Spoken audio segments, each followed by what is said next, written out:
The foundation years. Aristides won the first Kentucky Derby in 1875, but nobody really cared. Only 10,000 people showed up to watch 15 horses run a mile and a half at Churchill Downs. The winner got $2,850, which was decent money, but nothing compared to what was coming. Most people thought it was just another horse race that would be forgotten in a few years. The real story started with Hindu in 1881. This horse didn't just win the Derby, he won 18 races out of 20 starts as a 3-year-old. That's a 90% win rate against the best horses in America. Hindu proved that Derby winners could dominate way beyond just one Saturday in May. Ben Ali changed everything in 1886. He won carrying 118 pounds, which was massive weight for a 3-year-old, and set a new track record of 2:36.5. Ben Ali showed that Derby winners weren't just lucky, they were genuinely superior athletes who could handle pressure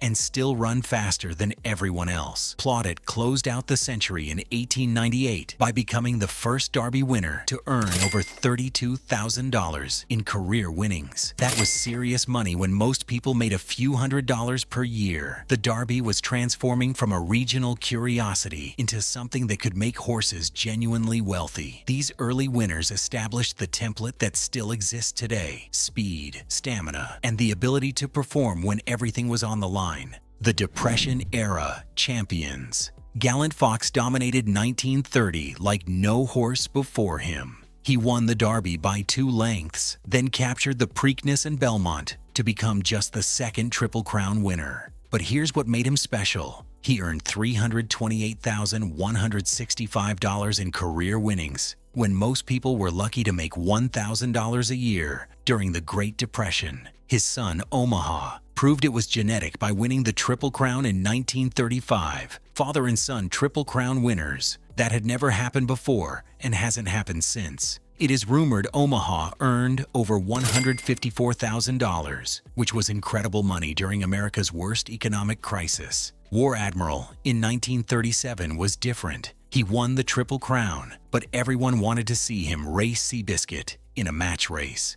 When they finally met at Pimlico in 1938, Seabiscuit crushed him by 4 lengths in front of 40,000 screaming fans. War Admiral was great, but Seabiscuit was the people's horse. Then came Whirlaway in 1941. This horse was insane. He'd start races dead last, then close with the most explosive finish anyone had ever seen. He won the Derby by 8 lengths after being 16th with a quarter mile to go. Whirlaway earned $561,161 in career winnings and became the first horse to earn over $500,000. Count Fleet in 1943 might have been the most dominant Derby winner ever. He won by 3 lengths, then destroyed the Preakness by 8 lengths and the Belmont by 25 lengths for another Triple Crown. The post-war superstars. After the war, horses became more than champion. They were legends.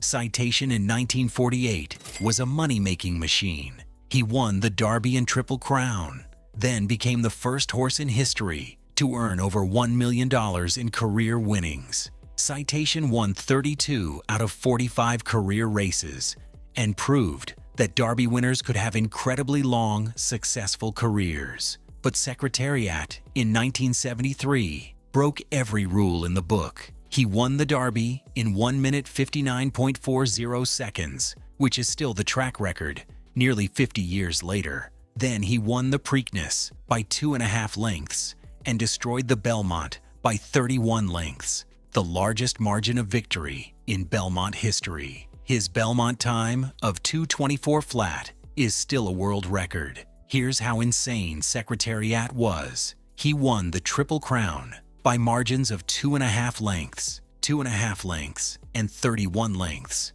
while setting track or world records in all 3 races. He earned $1,316,808 in career winnings and won 16 out of 21 races. Sports Illustrated named him the greatest athlete of the 20th century.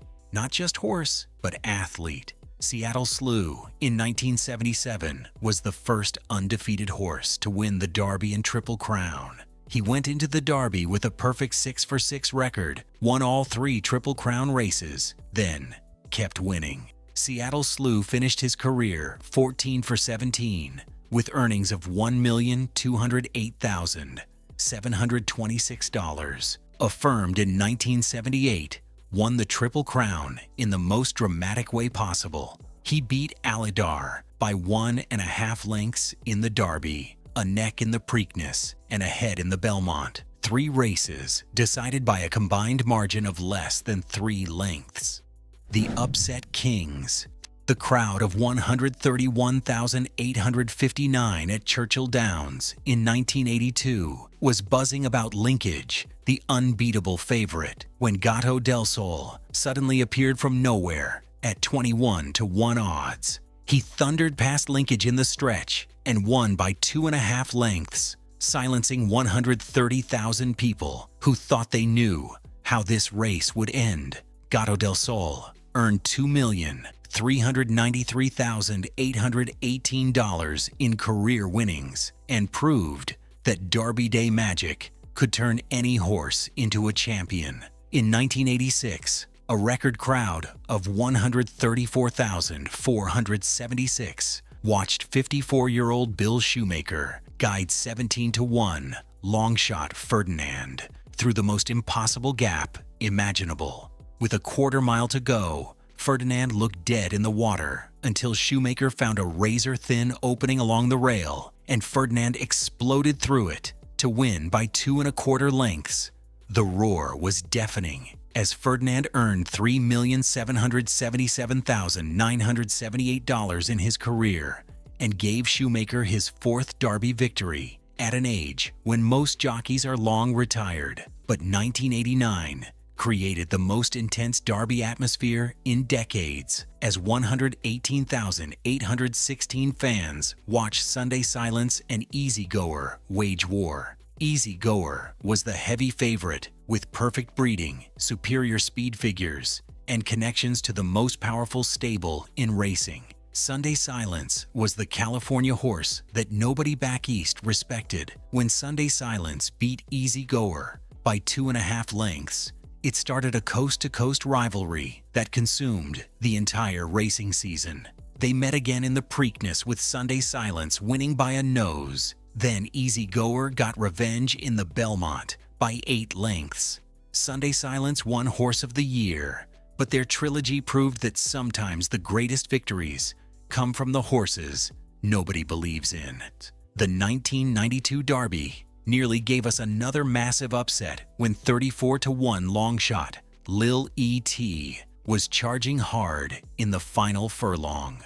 But favorite AP Indy held him off by 1/2 length, one of the closest calls between a favorite and a huge long shot in Derby history. Thunder Gulch's victory in 1995 stunned the crowd of 144,110 as the 24-1 shot surged past heavily favored Timber Country to win by 2.25 lengths. He earned $2,915,086 in career winnings and reminded everyone that the Derby could still produce massive long shot winners even with modern handicapping methods. Charismatic's 1999 triumph at 31-1 had the crowd of 151,051 in complete disbelief as he appeared hopeless until the final furlong, then won by a neck in one of the most dramatic finishes ever. He took the Preakness to set up a Triple Crown bid that fell heartbreakingly short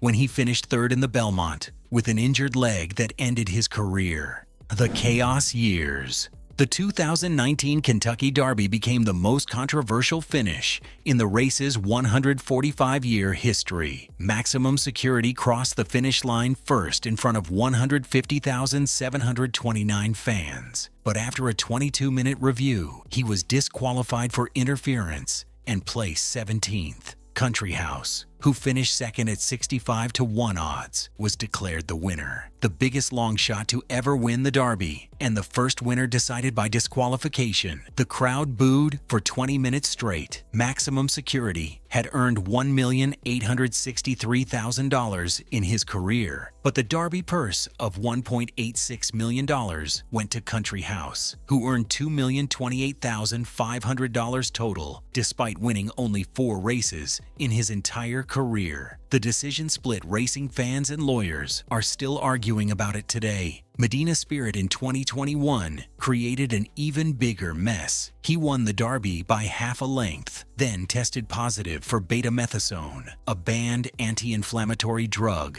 Trainer Bob Baffert was suspended. Medina Spirit was stripped of the victory 2 years later, and second-place finisher Mandalone was declared the official winner. Medina Spirit died of a heart attack during a workout 7 months after the Derby, ending one of the most tragic stories in racing history. But Rich Strike in 2022 provided pure magic. He was 80-1, the second biggest long shot in Derby history, and only got into the race when another horse scratched the day before. Rich Strike was dead last with a quarter-mile to go, then unleashed the most incredible closing kick anyone had ever seen. He won by 3/4 of a length as 147,286 fans erupted in disbelief. Rich Strike earned $2,109,200 and proved that Derby miracles still happen when you least expect them.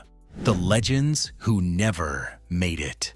The greatest tragedy in Derby history isn't about the horses who won. It's about the legends who never got the chance. Man o' War dominated American racing in 1920, winning 20 out of 21 races and setting 5 world records. His owner refused to enter him in the Derby because he thought the race was too early in the season. Man o' War is still considered the greatest American racehorse ever, but he never got to add a Derby win to prove it. Ruffian was destroying every horse she faced in 1975, male or female. She won her first 10 races by a combined margin of over 100 lengths and set multiple track records. But fillies rarely run in the Derby, and Ruffian died in a match race against Derby winner Foolish Pleasure before anyone knew how great she could have been. Dr. Fager won 18 out of 22 career races and set world records at multiple distances in the late 1960s. He earned $1,251,565 and was named Horse of the Year, but he never ran in the Derby due to scheduling conflicts. Racing experts still argue whether he was faster than Secretariat. Spectacular Bid won the 1979 Derby and looked unstoppable until a safety pin punctured his hoof before the Belmont Stakes. He lost the Triple Crown by a nose and spent the rest of his career proving he was the best horse of his generation, winning 26 out of 30 races and earning $2,781,607. Every year, horses get injured, owners make bad decisions, or circumstances prevent the best horses from running in the Derby. Right now, there's probably a horse training somewhere who could break Secretariat's record, but we'll never know because racing is unpredictable. The Kentucky Derby has crowned 149 winners, but the horses who never made it to the starting gate might include the greatest champions of all time.